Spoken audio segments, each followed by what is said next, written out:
कट्टूर जंगल में 12 लोग ट्रैकिंग के लिए आए थे, पर सुबह वापस केवल एक मिला और उसके हाथ पर पेची का निशान जला हुआ था। कट्टूर गांव के पास एक बड़ा जंगल था। सालों पहले यहां एक औरत को गलत इल्जाम में पकड़कर जिंदा जला दिया गया था। गांव वजगांव वाले कहते थे उसकी आत्मा अब जंगल में पेची के नाम से भटकती है। उसकी मौत के बाद से जो भी जंगल में खो जाता है, किसी न किसी पेड़ पर उसका जला हुआ निशान मिलता है।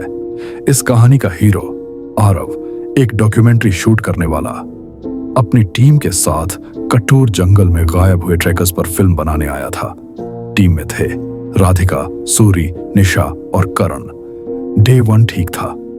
डे 2 से समस्याएं शुरू हुई। उन्हें जंगल के बीच एक पुराना सा पत्थरों का घेरा मिला।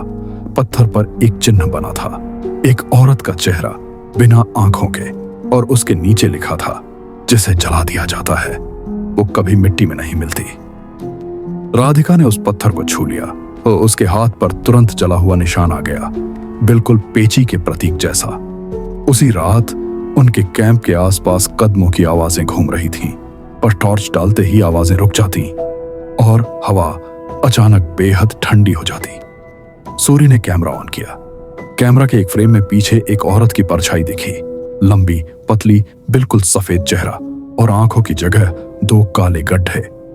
डे 3 करण गायब हो गया। उन्हें उसका बैग मिला, पर बैग के नीचे जमीन में जले हुए पैरों के निशान बने थे। निशा डर कर रो पड़ी। आरव, ये सब सच है, चलो वापस चलते हैं। पर रास्ता बदल चुका था। जंगल उन्हें अंदर खींच रहा था। रात हो गई। पहली बार पेची उनके सामने 10 आई, मतलब पूरी देह, चेहरा जला हुआ, आंखों की जगह खाली गड्ढे और उसके हाथों में जला हुआ कपड़ा, शायद वही कपड़ा जिसमें गांव वालों ने उसे जलाया था। राधिका बेहोश हो गई और पेची उसके पास झुककर उसे वही मंत्र सुनाने लगी जिसे बोलकर उसे दशकों पहले मारा गया था।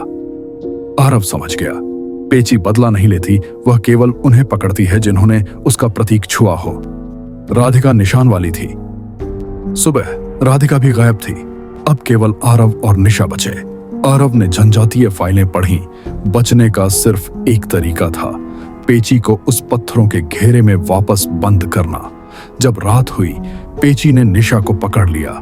आरव तेजी से पत्थर के घेरे के बीच खड़ा होकर चिल्लाया, हमने तुम पर इल्जाम नहीं लगाया, हम तुम्हारी कहानी दुनिया को बताएंगे। पेची रुक गई। उसके चलते हुए कदम धीरे हो गए। आरव ने पत्थर को उसकी राख से रगड़ा। एक बड़ा सा हवा का झोंका आया और पेची की चीख से पूरा जंगल कांप गया।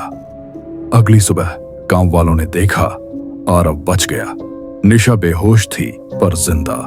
बाकी टीम कभी नहीं मिली और पत्थरों के घेरे पर एक नई लाइन खुदी हुई थी, सच जल नहीं सकता, झूठ ही जलता है।